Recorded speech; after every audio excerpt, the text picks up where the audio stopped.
What's up? Chris Thompson, audio blog number 3, FuelTV number 8, straight from Saitama, Japan. Main event, Stann versus the ex-murderer Wanderlei Silva. It's a light heavyweight fight. Stann's going to be fighting Wanderlei at 205. Stann's record is currently 12-5. Of course, he was born in Japan, so he's at home fighting. He's nicknamed the All-American, but he's been 50% out of his last 4 fights. With victories against Alessio Sakata and Jorge Santiago. So he went 50% just as well as the ex-murderer.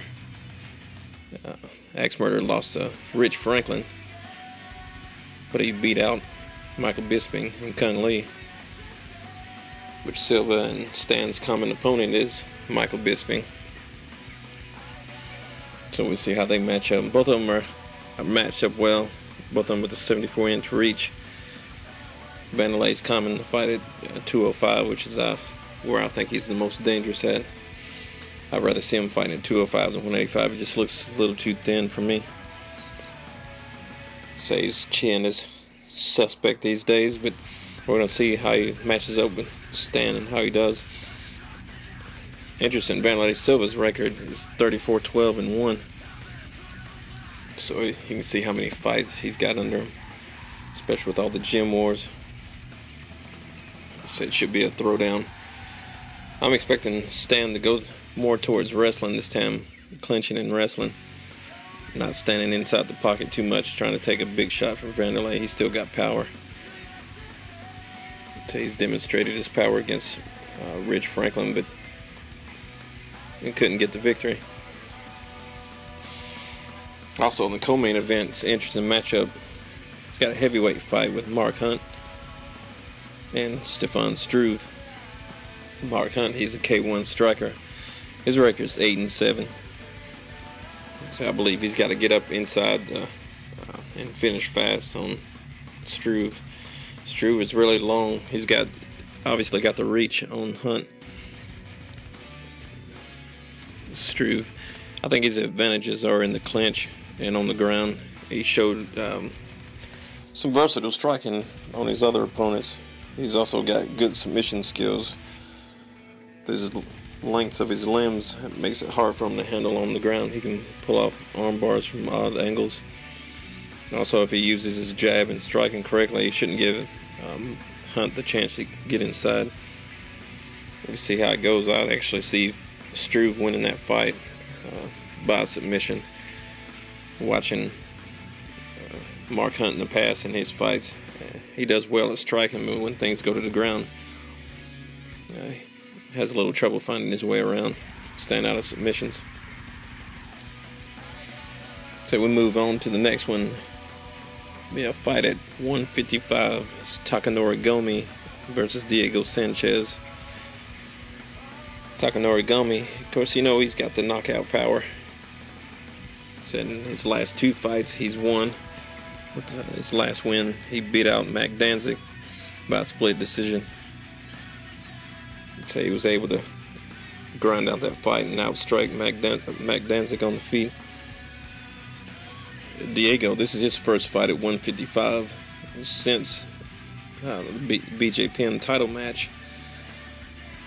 His last 4 fights were at 170, which is interesting. Sanchez fought Ellenberger in his last match, which is pretty lackluster performance from him. Towards the end of the fight, he started coming on a little bit more strong. It was a little bit too late, though. Of course, he lost out on that. He didn't really have the support of the fans that night either. But if Diego can bring it at 155 like he's done in the past, I think he's got a pretty good shot at winning. He doesn't ever quit. Takanori Gomi, he's got to move around. He's got to strike.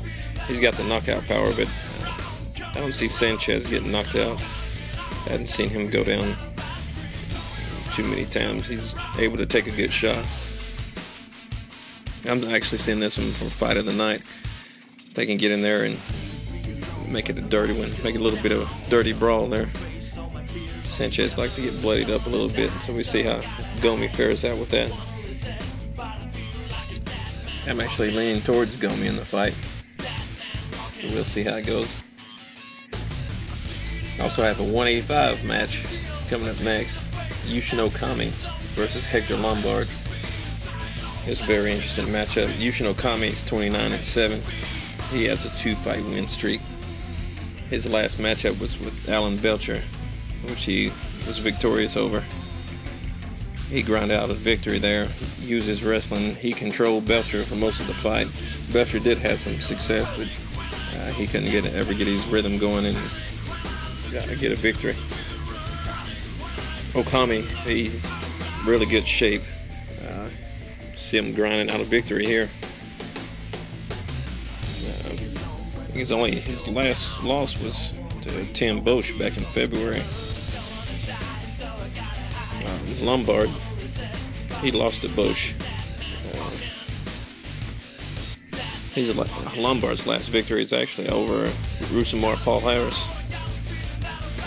Paul Harris coming out, he really didn't give him a whole lot of resistance in the match. He showed a lot of fear, what I thought, in the match. And Lombard took the victory,